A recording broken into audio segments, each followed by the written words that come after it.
Cette vidéo est une présentation de La Revanche, la boutique officielle des Deux Pions. Salut tout le monde, c'est Danny et Marc-André invité. Invité des Deux Pions. Aujourd'hui, on vous présente un jeu qu'on a découvert il y a quand même un petit bout, mais on voulait attendre avant de vous le présenter car c'est un jeu Legacy. Pourquoi j'ai invité Marc-André? La raison est très simple, c'est que Earthborn Rangers, vous le savez, c'est un jeu de campagne et c'est 30 journées en fin de compte dans le jeu qu'on peut faire. On est rendu à environ 10 de fait, moi et lui. On a joué à deux. On vous présente notre avis sur le jeu ainsi que les règles. Oui, une belle campagne parce que Danny et moi, ça fait pas la première fois qu'on joue à un jeu de campagne. J'en ai proposé plusieurs et c'est tombé sous notre regard, donc pourquoi pas? Earthborn Rangers est un jeu coopératif de mode campagne où on va construire un deck. C'est un jeu de 1 à 4 joueurs, dans notre cas on y a joué à 2, d'une durée de 45 à 60 minutes par joueur pour des joueurs d'environ 12 ans et plus. C'est un jeu distribué par Elo et produit par Intrafin Game. André, oui. En deux mots, c'est quoi qu'on fait dans Earthborn Rangers? Oui, dans Earthborn Rangers, on est des Rangers dans une vallée pour explorer le tout et régler les problèmes de chacune des tribus dans une grande vallée, une grande map à explorer à notre rythme et ce librement. Oui, c'est vrai. C'est vraiment ça la beauté du jeu. On peut faire ce qu'on veut, on peut aller où on veut. Puis même que des fois, on commence une session puis on se dit, mais qu'est-ce qu'on fait exactement? Puis le jeu nous emmène des objectifs, des quêtes, des missions, puis c'est tellement gratifiant de réussir.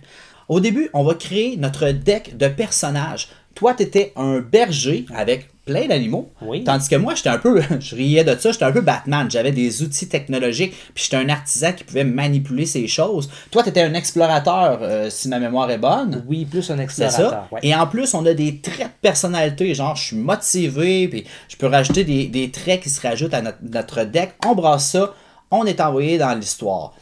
Puis, comment que ça s'est passé, le début de l'histoire à proprement dit pour toi? Très intéressant le début de l'histoire. On est vraiment libre à nous au début du scénario, au point où est-ce qu'on se demande est-ce qu'on joue correctement au jeu, pour justement, après que le jeu nous redirige vers le bon endroit, tout en nous laissant une belle exploration. Maintenant, Danny, je pense que tu es prêt pour nous expliquer les règlements? Oui, on passe aux règles.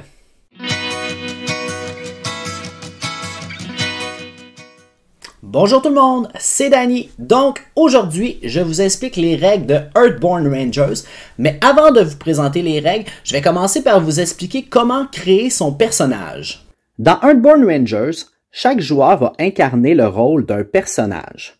Pour utiliser ce personnage, il va utiliser un paquet de cartes, comme il va appeler un deck en anglais. Le deck d'un joueur sera constitué de 30 cartes. Pour commencer, vous devez choisir un aspect. Une carte aspect est une carte constituée de 4 couleurs dans chacun de ses côtés. Chacune des couleurs représente un attribut de votre personnage. Il y a la vigilance, qui est la capacité d'observation de votre Rangers, l'esprit, qui est la force intérieure de la conscience de soi, la physique, qui est la force, l'agilité et l'endurance de votre Rangers, et finalement la concentration, qui est la capacité d'un Rangers à rester concentré sur une tâche et sa capacité à faire appel à ses connaissances. Comme vous pouvez voir, ce sont des valeurs de 1 à 3. Lors de la partie, vous allez utiliser des jetons pour représenter les points de chacun de vos aspects, comme ceci. Ensuite, vous allez créer la personnalité de votre personnage. Dans votre paquet, il y aura un séparateur avec le mot-clé « Personnalité ». Prenez les cartes de chacune des 4 couleurs des aspects et vous choisissez une paire de cartes identiques qui sera ajoutée à votre paquet. Comme ici, je pourrais prendre 2 cartes équilibrées ou 2 cartes passionnées. Une fois les 8 cartes de vos personnalités choisies, vous allez maintenant passer à choisir votre antécédent et par la suite votre spécialisation. Donc dans la boîte de jeu, nous avons 4 paquets de cartes avec le mot-clé antécédent. Il s'agit du cueilleur, du voyageur, du berger et de l'artisan. Ces antécédents définissent l'expérience de votre personnage ainsi que les équipements qu'il amènera avec lui. Chacun des 7 antécédents contient 9 cartes uniques. Dans chacun des 7 d'antécédents, il existe 9 types de cartes uniques. Sélectionnez 5 de ces 9 cartes et choisissez les 2 exemplaires disponibles de ces cartes. Vous aurez donc 18 cartes supplémentaires à votre paquet. Mais attention, lors de la sélection de ces cartes, vous devez respecter une règle. Certaines cartes indiquent un niveau minimum de caractéristiques dans vos aspects. Comme ici, la truelle de carbone forgé doit avoir un minimum de 2 de physique. Il serait donc impossible de le sélectionner étant donné que j'ai seulement 1 de force physique sur mon personnage. Ensuite, vous faites la même chose pour les spécialisations. Il existe 4 types de spécialisation, soit le conciliateur, le façonneur, l'explorateur et l'artificier. La spécialisation de votre Rangers représente sa formation, son expérience, ainsi que l'entraînement spécialisé qu'il apporte dans l'aventure. Chaque ensemble de spécialisation contient 14 cartes uniques. Sélectionnez 5 de ces cartes et ajoutez les 2 exemplaires à votre deck Rangers. De plus, selon le choix de la spécialisation choisie, sélectionnez un des 2 rôles disponibles dans cette spécialisation. Ici, l'ensemble des façonneurs peut avoir soit l'adepte du premier idéal ou le prodige de la tour flottante. Donc, si on compte les 8 cartes obtenues dans nos personnalités, les 10 cartes dans nos antécédents et les 10 cartes dans nos spécialisations, nous sommes donc dans un compte de 10 plus 10 plus 8, donc 28 cartes. Les 2 dernières cartes choisies doivent être identiques, mais peuvent provenir de n'importe quel antécédent ou spécialisation. Donc ici, j'avais choisi un cueilleur et façonneur. Je peux prendre jusqu'à 3 de concentration. Donc, je pourrais prendre ces 2 cartes, Sentinelle Nidocyte, qui sont dans l'ensemble conciliateur et les rajouter à mon ensemble de cartes. Pour un total de 30 cartes, ainsi que votre rôle et votre aspect. Votre Rangers est maintenant prêt à se lancer à l'aventure.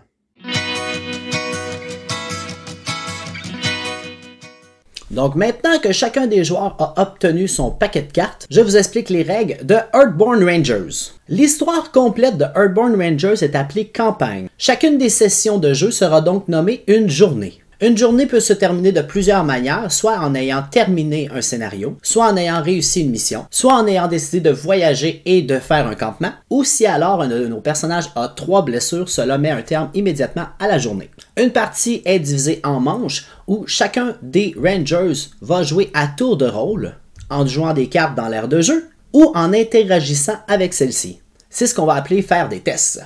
Donc avant de vous expliquer les règles telles quelles, on va vous expliquer de la mise en place. Premièrement, il y a une magnifique carte de la vallée avec tous les lieux que vous pouvez découvrir, que je vous montre immédiatement à l'écran. Si à titre d'exemple, on partirait de la montagne des Atrox pour se diriger vers l'avant-poste du nord, on remarquera sur la carte qu'il y a certains lieux qui sont plus gros que d'autres, comme Branche, Flèche et le mur fracturé ainsi que l'avant-poste du nord. Ce sont des lieux majeurs, tandis que d'autres lieux comme le rivage doré, les chaos rocheux et le marché de Corbeau sont des lieux mineurs. Étant donné que l'avant-poste du nord est un lieu majeur, vous allez rechercher dans la boîte les 3 cartes identifiées avec le mot-clé avant-poste du nord dans la partie inférieure. Donc, dépendant où vous vous déplacez sur la carte, vous allez sélectionner un paquet de cartes du lieu majeur. Ensuite, étant donné qu'on se déplace de la montagne des Atroces vers l'avant-poste du nord, on peut voir le chemin vert qui relie ces 2 endroits. Il existe 8 types de passages entre un lieu et un autre qu'on voit dans le bas de la carte, soit la forêt primaire, un col, la forêt, la tourbière, la steppe, un ravin, le marécage et la rivière. Pour utiliser la rivière, vous devez avoir obtenu un véhicule qui puisse naviguer sur la rivière. Donc, dans notre cas, on va obtenir les cartes chemin de la forêt. La boîte de jeu étant très bien construite, on voit ici une carte séparateur qui nous indique avec l'icône que ce sont des cartes forêt. Et chacun des cartes dans la section inférieure mentionne qu'il y a 12 cartes, donc on peut voir 2 de 12, 6 de 12, la distribution des cartes. On ajoute donc ces cartes aux 3 cartes du lieu majeur. C'est aussi simple que ça pour constituer le deck chemin. Mais attention, j'ai mentionné pour un lieu majeur. S'il n'y avait pas de lieu majeur où vous vous dirigiez, il s'agit de prendre 3 cartes aléatoires du paquet vallée et de les ajouter au type de terrain que vous êtes en train de traverser pour vous rendre sur ce lieu. Donc ici, j'ai imprimé à titre d'aide 2 feuilles qu'on peut trouver sur Board Game Geek dans la section fichiers. Notez toutefois qu'elle n'est pas disponible dans le jeu. Pour l'installation, vous allez donc brasser le paquet chemin que vous allez placer ici, en laissant un endroit pour sa défausse. Vous allez aussi prendre le paquet de cartes défis. Ce sont des cartes avec tous les aspects, ainsi que dans la section inférieure, un des 3 symboles, bleu, rouge ou jaune, qui lorsque cette carte défi va être révélée, on va activer toutes les cartes sur notre plateau de jeu. On brasse donc le deck défi et on le place à sa position avec une défausse à proximité. Nous allons aussi placer le lieu où est-ce que nous voulons nous rendre. Donc ici, on a le paquet de cartes lieux avec une très grande quantité de lieux. Nous avions choisi l'avant-poste du Nord, donc je place l'avant-poste du Nord juste ici. Notez qu'à l'arrière d'une carte lieu se trouvera des règles spécifiques à l'installation du jeu, ainsi qu'une section narrative à lire dans le livre. Vous avez à gauche de la section du lieu une section météo qui peut être diverse, soit un orage, un averse, ensoleillé. Mais pour le début de la partie, ce sera une journée parfaite. Et finalement, à la droite du lieu, vous avez une section pour les missions. Je laisse les sections le long du chemin et à portée en attente. Et je vais maintenant me concentrer sur mon espace de jeu personnel. Premièrement, on recommande aux joueurs d'utiliser les aides de jeu, soit le déroulement d'une manche, ainsi que les tests communs qui peuvent être faits à tout moment dans la partie. On a un endroit pour placer les aspects de notre Rangers, ainsi que son rôle. Laissez-vous un peu d'endroit, car tous les rôles peuvent être épuisés, c'est-à-dire inclinés comme ça, et lors de la phase d'entretien, évidemment, ils seront relevés. Ajoutez à votre carte aspect tous les jetons nécessaires à votre Rangers, ainsi qu'un petit jeton carré que vous pouvez mettre au centre ici, qui est la présence de votre Rangers. Et finalement, prenez les 30 cartes de votre paquet de jeu, brassez-les convenablement et placez-les dans l'espace Deck Rangers juste ici, vous laissant une place pour la défausse de votre Rangers ainsi que la fatigue. Donc maintenant que toute la mise en place du jeu est installée, évidemment c'est la même chose si on joue à 2 ou 3 joueurs, chacun des joueurs va avoir son aire de jeu et on va avoir l'aire commune au centre de la table. Le déroulement d'une partie se joue en 4 phases. La première phase est la phase des cartes chemin, la deuxième est la phase des Rangers, la deuxième est les tours des Rangers, la troisième phase est la phase voyage, et finalement la quatrième phase est la phase d'entretien. Très souvent dans un scénario, le but des Rangers sera de réussir les missions qu'ils en ont en jeu, mais aussi de traverser un lieu pour se rendre dans le lieu suivant. On peut voir sur les cartes ici 4 aires qui représentent 4 marqueurs sur la carte en fonction du nombre de Rangers. Donc à 2 joueurs, ça serait 8 et à 3 joueurs, ça serait 12. Il existe 3 types de jetons dans Earthborn Rangers, soit les jetons préjudice qui sont rouges d'un côté de valeur 1, de l'autre côté de valeur 3. Les jetons progressifs sont principalement des dégâts, tandis que les triangles bleus sont des jetons progression. Donc, ce sont en fin de compte des jetons que ça peut être une quantité de temps qu'on va avoir passé sur un lieu. Et finalement, on a des jetons génériques. Tous les jetons, évidemment, d'un côté représentent une valeur de 1 et de l'autre une valeur de 3. Donc, comme on peut voir sur le lieu, on doit avoir 4 jetons de progression sur ce lieu pour satisfaire la carte. Important, une carte est satisfaite lorsqu'elle a atteint au moins sa valeur de jeton progression et on la défausse, puis on résout ses effets, sauf la carte lieu qui va seulement être affectée lors de la phase 3 qui était le voyage. Pour commencer la partie, chaque joueur va piger 6 cartes de sa pioche qu'il a en main. Chacun des Rangers va tourner une carte chemin et appliquer les effets sur la carte. Il y a plusieurs effets possibles. Donc, premièrement, sur une carte, il est possible de voir un symbole d'un livre avec un chiffre. Si c'est le cas, référez-vous au livre d'histoire et allez lire l'entrée correspondante. Ensuite, en haut à gauche des cartes, on va voir une flèche qui va être vers le haut ou vers le bas. C'est ici que je vous amène au plateau. Si la carte a une flèche vers le haut, on va l'installer le long du chemin. On va l'installer le long du chemin adjacent au lieu. Tandis que comme c'est le cas ici pour les rosiers de Picosol, la carte pointe vers le bas, donc elle va être à portée de mon Rangers. Il y a donc 3 couches, soit la couche à portée qui se trouve à être adjacente à mon Rangers, mais chacun des autres joueurs a aussi une zone à portée. Donc il serait possible que j'aie un loup, exemple, qui soit à portée de moi, que je dois interagir avec, tandis qu'il y a un autre loup à portée d'un de mes camarades. Si on veut interagir avec une carte à portée de nous, il n'y a aucun problème. Toutefois, les cartes qui sont le long du chemin se trouvent à être dans un deuxième niveau. Donc, si vous voulez interagir avec une carte le long du chemin pour faire un test, vous allez devoir prendre en considération le niveau de présence des cartes qui se trouve à être le carré mauve en haut à droite. Si une carte est inclinée, donc inactive, on ne va pas prendre cela en compte. Et c'est la même chose pour le lieu qui se trouve à être dans la 3e couche. On va regarder les cartes actives le long du chemin et à portée de nous si c'est nous qui faisons le test. Donc maintenant que chacun des Rangers a pigé une carte chemin, jusqu'à temps que tous les joueurs se soient reposés. Donc les 3 actions possibles sont jouer une carte, effectuer un test sur une carte du jeu et finalement se reposer. Pour jouer une carte, c'est très simple. La majorité des cartes en haut à gauche vont avoir un nombre ainsi qu'une couleur d'aspect. C'est donc grâce à cela qu'on va pouvoir payer grâce à nos jetons sur notre carte aspect pour obtenir une carte. Donc si je voudrais mettre en jeu une boussole quantique, il me suffirait de payer un jeton concentration que je défausse et je place la boussole quantique dans mon aire de jeu d'équipement juste entre à portée et mon plateau de jeu. Notez que sur les cartes, il y a 5 petits carrés blancs en haut à droite. Ici, on peut voir qu'il y a déjà 2 carrés bleus sur les 5 d'activer. C'est votre capacité de stockage. Vous n'avez pas le droit d'avoir plus que 5 carrés d'équipement et chacune des cartes va vous dire le nombre de carrés qu'elle prend. Certaines cartes nécessitent des jetons génériques à dépenser comme une action. Donc ici, la boussole quantique nécessite 4 jetons aiguilles. Donc, on va mettre comme ça 4 jetons. Et comme action, il sera possible d'incliner la carte pour payer un jeton pour faire son pouvoir. Notez qu'il existe plusieurs types de cartes que vous pouvez jouer. Soit des cartes instantanées. Lorsque vous jouez cette carte, vous la mettez dans votre Default Rangers et vous appliquez son effet. Soit des cartes soutien qui vont aller juste devant vous dans votre rangée d'équipement. Sinon, il peut aussi y avoir des cartes de soutien, d'êtres vivants, de particularités et d'accessoires. Ces mots-clés vont être écrits juste en haut, en dessous du titre de la carte. Comme ici, Patte de velours est un être vivant, compagnon et mammifère. Donc pour améliorer l'explication, je vais payer aussi un ici pour jouer une poche de centurion.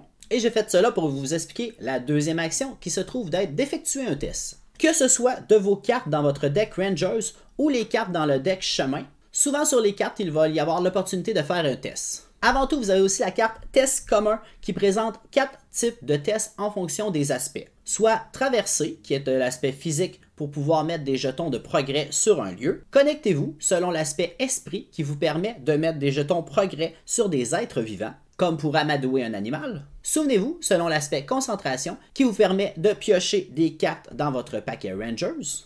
Et finalement, éviter, selon l'aspect vigueur, qui vous permet d'incliner des êtres vivants. On va aussi un rappel à la base de la carte qui mentionne que X est égal à la présence des cartes. La présence des cartes est le petit carré mauve dans le coin supérieur à droite, qui va être très souvent de valeur 1, 2 ou 3 tout le long de la partie. Si une carte n'a pas de présence, elle a une valeur par défaut de 1. Donc pour faire un test commun, vous devez utiliser au moins un jeton sur votre carte aspect et remarquez que sur les cartes Rangers, il y a aussi du côté gauche des cartes. Il peut y en avoir de 1 à 3 avec 4 types d'icônes, soit l'exploration, la connexion, la raison et finalement l'icône de conflit. Lorsque vous faites un test, il va être toujours inscrit de payer au moins un jeton d'un aspect selon la couleur et vous pouvez aussi additionner des symboles que vous utilisez sur votre carte que vous allez pouvoir défausser. Donc pour faire un test avec ma poche de centurion, qui est le test de fouiller pour trouver un accessoire dans mon deck Rangers et le mettre dans ma main, je vais payer un jeton vigilance. Je vais utiliser ma carte astucieux qui me donne 2 triangles, donc je vais avoir une valeur de 3. Lorsque vous faites un test, les cartes sur la table vont mentionner la valeur. S'il n'y en a aucune, la valeur par défaut est de 1. Et sur les tests communs, on voit que la valeur est égale à X et X est égal à la valeur de présence des cartes, ce qui est le carré mauve en haut d'une carte. Une fois que vous savez la valeur de votre test, donc 3 pour fouiller dans ma poche,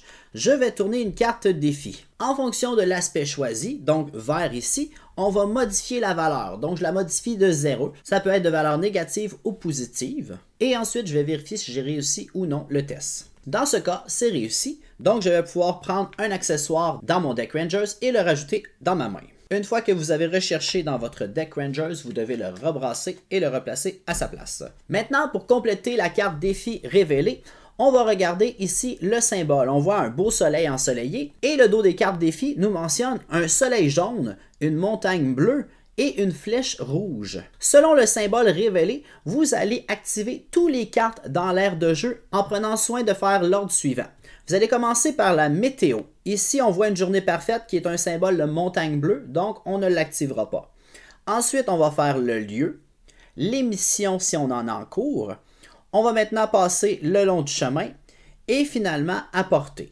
On va lire tous les textes qui s'appliquent et les résoudre. Notez que si une carte vient avoir un niveau de préjudice égal ou supérieur au carré rouge, ou un niveau de jeton progression égal ou supérieur au carré bleu, cette carte est satisfaite. Elle sera alors défaussée et on va appliquer les effets s'il y en a. Donc c'est aussi simple que ça pour effectuer un test. La troisième action qu'un joueur peut faire, c'est de se reposer. Lorsqu'il se repose, il va devoir prendre des cartes de son deck Rangers et les mettre dans sa fatigue en fonction de son nombre de blessures. Donc s'il a une blessure, il va en mettre une. S'il y a 2 blessures, il va en mettre 2. Si à tout moment un joueur a 3 blessures, cela met immédiatement fin à la journée. Lorsqu'un joueur a passé, les autres joueurs peuvent continuer de jouer en alternance jusqu'à ce que tous les joueurs se soient reposés. Ce qui nous amène à la troisième phase, la phase de voyage. La phase de voyage va s'appliquer seulement si le lieu a obtenu assez de jetons progression pour que le groupe puisse passer au lieu suivant. Si ce n'est pas le cas, on va passer à la phase 4 d'entretien. Mais prenons le temps quand même de l'expliquer. Si votre lieu est atteignable, vous allez nettoyer la zone de jeu,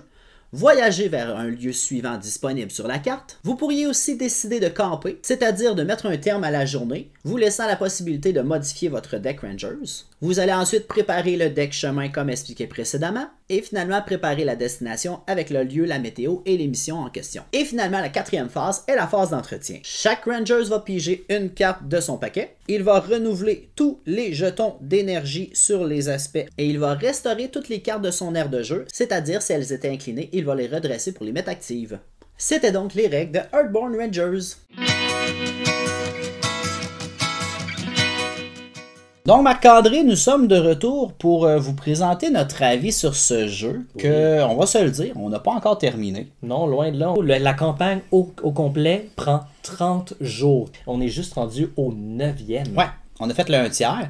Puis, on peut faire, c'est possible dans une session de jeu, de faire plusieurs journées. Ouais. Mais des fois, ça nécessite de l'installation. Dans une journée de jeu, on peut visiter 2, puis 3, puis 4 lieux. Exact. Donc, juste de préparer le deck chemin, le deck défi, la météo. Puis c'est pas long, là, en fin de compte. Il y a un intercalaire, ce qui m'amène à parler en premier du matériel du jeu. Qu'est-ce que tu as pensé du matériel du jeu dans la boîte? Ben déjà, je trouve que la direction artistique est très belle. Oui. On voit que c'est bien dirigé pour que ce soit amical, pour que ce soit très accessible, pour que ce soit très explicite. C'est pas violent non plus. Loin de On peut avoir des monstres à proprement dit, mais ils sont pas assoiffés de sang.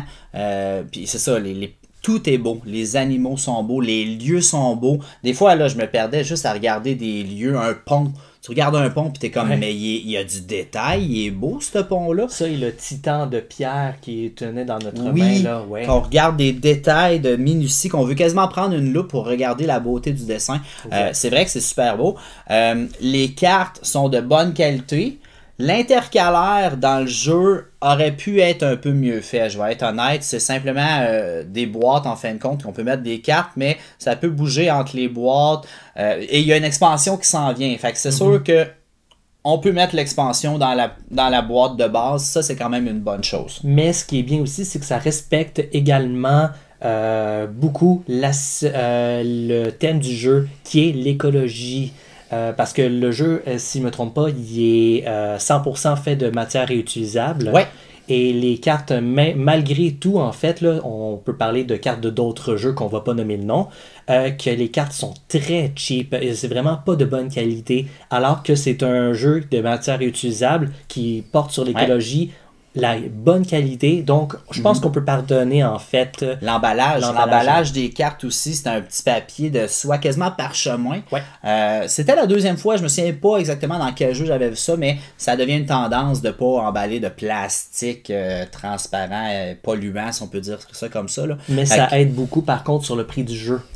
Au moins. Tout à fait. Que dans une boîte comme ça, parce que c'est pas si lourd, que c'est pas lourd, c'est pas une grosse boîte là où vous avez des extensions à transporter d'un bout à l'autre si vous êtes une bande d'amis pour jouer à un jeu une fois par semaine comme qu'on fait.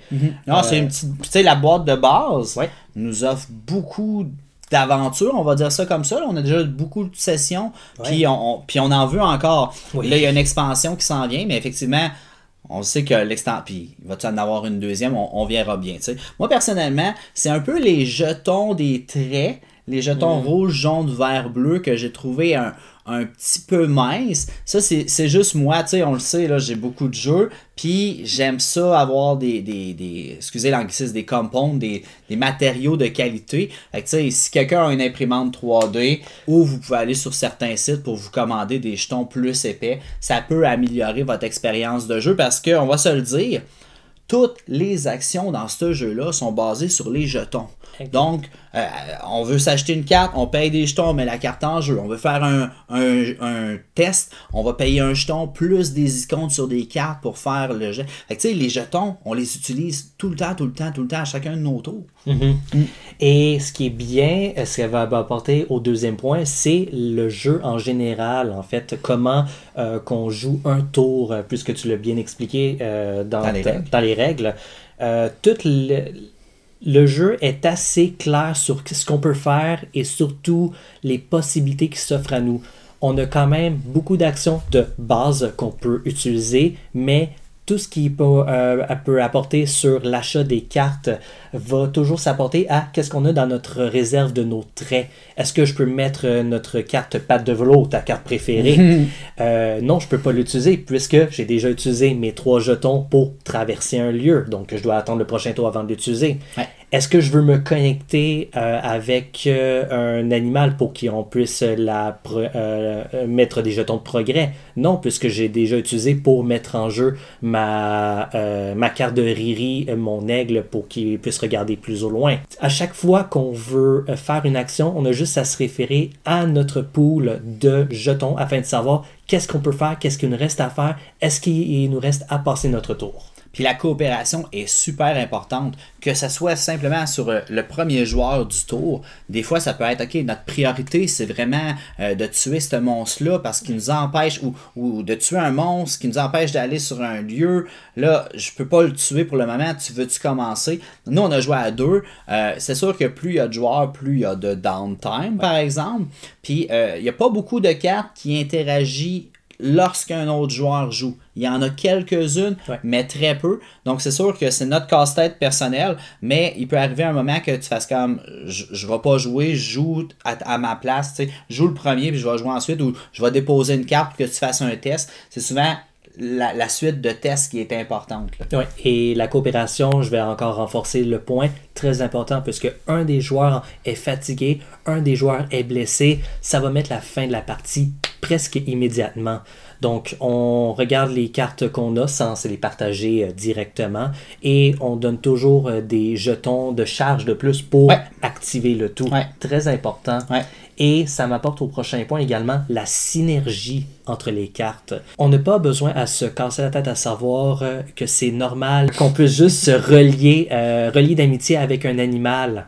C'est normal en fait qu'on veut juste faire une action de calmer l'animal. Donc avec les jetons jaunes, les jetons d'esprit et avec l'amadoué, avec en plus des icônes sur nos cartes qu'on peut utiliser, les symboles de cœur, afin de pouvoir l'amadouer et pour le satisfaire, mettre des jetons de progrès. Est-ce qu'on peut faire ça sur un lieu? Non, parce qu'un lieu, c'est pas un être vivant. Pas flatter un lieu. Mais parlant de ça, tu m'emmènes vers un point, puis c'est une force que j'ai trouvée au jeu. Tu sais, on est des adultes, mais en tout cas, pour ma part, je suis un adulte, et la violence peut, à une certaine limite, m'exciter, tu sais, des films d'horreur ou n'importe quoi. Et j'ai été surpris dans ce jeu-là de l'absence de violence ou d'horreur ou de... Tu sais, dans les styles de Donjon Dragon ou d'aventure ou quoi que ce soit, souvent c'est « je t'emmène un problème ». Ça peut être une créature quelconque. Et la réponse va souvent être « ben je la blesse, je la tue et je passe mon chemin », tu sais. Puis dans ce jeu-là, Earthborn Rangers, c'est ça que j'ai été agréablement surpris de tuer le problème entre moi et où est-ce que je veux aller. C'est pas toujours la solution. La solution peut être simplement de prendre 2 tours à attendre que l'oiseau finisse de manger sa proie, puis qu'elle s'en aille, puis que la proie est morte. Des fois, le jeu fait juste avoir une tellement belle fluidité que tu n'as pas besoin d'arriver là avec une épée puis de te tuer, de faire un massacre ou quoi que ce soit. Donc, moi, personnellement, je le recommande vraiment gros aux petites familles. S'il y a un enfant, là, puis c'est ça, on dit 12 ans et plus. Si les parents prennent en charge l'enfant, je pourrais même dire un petit peu plus jeune que ça. Il y a très peu de violence dans ce jeu-là. Donc, c'est ça, t'avais-tu d'autres choses à dire sur le sujet? Non, t'as vraiment bien encapsulé le tout. J'aimerais peut-être juste rajouter que même des fois, l'aspect violence qu'on peut apporter au jeu, même des fois, est punitif. Des fois, ça va juste nous apporter des points comme quoi puisqu'on n'a pas protégé une personne qu'il fallait protéger, puisqu'il y avait un prédateur dans les lieux, ça peut nous apporter des points négatifs. Alors que si, au contraire, on l'a aidé, ça va nous redonner non seulement des récompenses pour augmenter notre deck, pour être plus fort, plus loin, mais également poursuivre notre aventure plus longtemps pour notre session. Un aspect au niveau personnel que j'ai adoré sur Earthborn Rangers est l'accessibilité. Je suis pas un joueur qui adore tout ce qui est deck building, deck constructor pour me souvenir quelles cartes que j'ai dans mon deck afin de pouvoir être le plus efficace et efficient possible. T'es pas un min-max, là, tu sais. Aucunement. Et on peut min-maxer, en fait. Tout à fait. On l'a fait une fois. Ouais. On a tout mentionné. On a calculé les icônes de chacun de nos decks pour savoir, puis on a essayé de faire de tout mettre un certain type d'icônes pour se rendre compte qu'on était beaucoup trop faible dans un autre. Là. Donc, un équilibre est quand même sain d'avoir dans nos decks. Un petit peu, mais l'aspect coop, justement, permet quand même de pallier au tout, ce qui est parfait. Ouais. Un bon exemple, mon personnage est très faible au niveau physique, mais le tien est très fort. Ouais. Mais j'ai quand même des accessoires sur moi qui me permettent de l'aider, en fait, à avoir plus de succès quand il fait ses efforts physiques. Même si moi, que j'ai pas vraiment de facilité à l'intérieur de ça avec mon personnage. C'est sûr que des fois, on joue avec le deck défi, des valeurs de -2, -1, 0, 1 et 2. Ouais. Donc des fois, je peux faire un test puis me dire, j'ai 3, 4, 5, dépendant de l'horaire. Mais au moins, tu as un jeton. Fait que des fois, tu peux comme me complémenter s'il me manque un de valeur ou deux pour quand même être capable de le faire. Mais c'est sûr que moi, dans mon cas, j'avais 3 jetons physiques. Toi, tu en avais un. Ouais. Mes cartes sont plus orientées avec la boussole pour être capable de traverser de manière équitable. Fait que, non, c'est vraiment une belle synergie entre les cartes, la coopération entre les personnages. Mais moi, personnellement, pour ce que j'ai entendu de certaines personnes, il y a certaines règles que les joueurs pourraient avoir de la misère à comprendre dans le jeu. Je vais vraiment dire certaines règles qui ont de la difficulté à comprendre. Et ce que je recommande aux joueurs, premièrement, c'est sûr que c'est pas tout le monde qui a une base d'avoir joué à Horror Arkham, le jeu de cartes, Marvel Champion, puis ils en ont tellement fait. Il y a plein de jeux comme ça que ça nous donne déjà une très bonne base pour résoudre les cartes. Est-ce que ça arrive ça? Ben non, parce que c'est un ordre, tu sais. Il y a une séquence à suivre et on doit la respecter. On ne peut pas la prendre puis la mettre à notre avantage ou à l'inverse, à la mettre à l'avantage du scénario. Puis nous, ce qu'on recommande, c'est vraiment d'aller sur Board Game Geek, en fin de compte, dans la section forum. Si vous avez une question, puis c'est vraiment bien fait maintenant parce que si tu as une question sur une carte ou un scénario, ça va être tout mis en noir dans un carré si c'est un spoiler. Donc, quelque chose qu'il ne faut pas que tu saches. Si tu cliques dessus, tu vas le voir, mais sinon, ça va tout être en noir, le spoiler, et tu vas avoir la réponse à ta carte. Nous, dans notre cas, tu t'en rappelles, c'était la carte avec les 3 inondations. Oui. Bref, il y avait des lieux, et on se demandait s'il fallait faire une fois sur chacun des lieux. Mais en réalité, c'était 3 fois dans un lieu, 3 fois dans un autre lieu, et 3 fois dans un autre lieu. Ouais. Mais la tournure de la phrase de la carte était un peu... puis la traduction française à l'anglais des fois. Mais la traduction est quand même très bonne. Oui, vous pouvez l'avoir en anglais, ça veut pratiquer votre anglais, un anglais très facile, mais même en français, tournure de phrase peut laisser à désirer, mais en général, un très bon français. Puis on ne s'est pas vraiment parlé avant de donner notre avis, c'est un peu de l'improvisation, mais on a tellement joué de parties. Ouais. Je vais t'emmener juste un nom d'un legacy qu'on a fait ensemble, d'après moi, je vais t'emmener vers un point. Tu te rappelles du texte des histoires dans Star of Acarios? Oui, c'est un point que je voulais apporter. Ok, je te lance dessus. Je me doutais qu'on irait là. Parfait. Je suis quelqu'un qui adore tout ce qui est narratif, que ce soit au cinéma, que ce soit dans les jeux vidéo, dans les jeux de société. Les jeux de rôle. Jeux de rôle, exactement. J'adore tout ce qui est narratif. Mais à un moment donné, on veut juste jouer et aller au point. Le problème avec un autre jeu comme Stars of Acarios, on voit un personnage, on sait pourquoi en fait il veut faire ça, toutes les motivations, la situation géopolitique, économique. Sa coiffure. Exactement. il y a du texte, ça n'en finissait plus. Ce qu'on appelait comment dans 3, 2, 1, fluff. Du fluff inutile. Puis dans Earthborn Rangers, c'est concis, c'est parfait. Ils ont le temps de mettre quelques adjectifs de beauté, je vais dire ça comme ça. Mais c'est pas de superflu. Pour vrai, c'est un chef-d'œuvre. Je l'ai en français, je suis bilingue, mais je suis vraiment content de l'avoir en français. C'est un chef-d'œuvre à raconter l'histoire. Parce que même avec le peu de fluff, en fait, il y en a juste assez pour qu'on soit immersé et qu'on reconnaisse les personnages. On se souvient, en fait, là, je vais juste dire des noms, de Calypsa, de Silaro, et je vais souvent de Tala également. Oui, Tala, oui. On s'en souvient par cœur, on les nomme, puis on voit la personne, on voit son motif, on voit à quoi qu'elle sert, puis c'est juste ça de texte. C'est 8 lignes qui nous donnent toute l'information d'un personnage comme si ça faisait des années qu'on la connaissait, puis on l'apprécie, puis elle est avec nous dans notre aire de jeu, puis elle nous suit de lieu en lieu, donc pendant une session complète. Exactement. Avec même des noms aussi banals que ça, on les retient. Ils nous accompagnent et là, moi, je vais te demander de le mettre à l'écran. Le fondamentaliste. Le fondamentaliste. Pourquoi le fondamentaliste? Parce qu'il ressemble à Master Vivi de Final Fantasy IX. Et voilà. Donc, c'était notre avis sur Earthborn Rangers. En terminant, comment qualifierais-tu ton expérience de jeu? Elle n'est pas complète, puis honnêtement, je suis curieux de voir la fin du jeu. Là. Je m'attends à quelque chose, des feux d'artifice de grandiose. Là. Exact. Jusqu'à présent, on va arriver au point du tiers du jeu. On a eu peu de décisions à prendre qui nous a divisés, en fait. Par exemple, vrai? Au niveau technologie versus nature.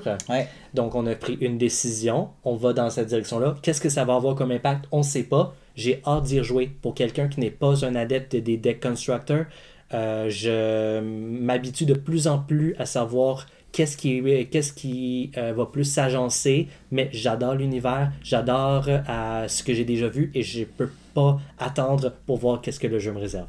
Donc, si vous avez l'intention de faire une aventure à 1, 2, 3, 4 joueurs aussi, c'est sûr qu'on le recommande à 2 ou 3. Ça peut être parfait à 1 aussi, là, mais l'aspect coop va comme s'annuler si vous êtes en solo. Earthborn Rangers est vraiment bien. Un deck constructor, vous faites une aventure, c'est gratifiant de réussir pour obtenir d'autres cartes que vous mettez dans votre paquet. Donc, c'est Earthborn Rangers. On espère que vous avez apprécié les règles ainsi que notre avis. Et on vous dit à la prochaine. Bye bye!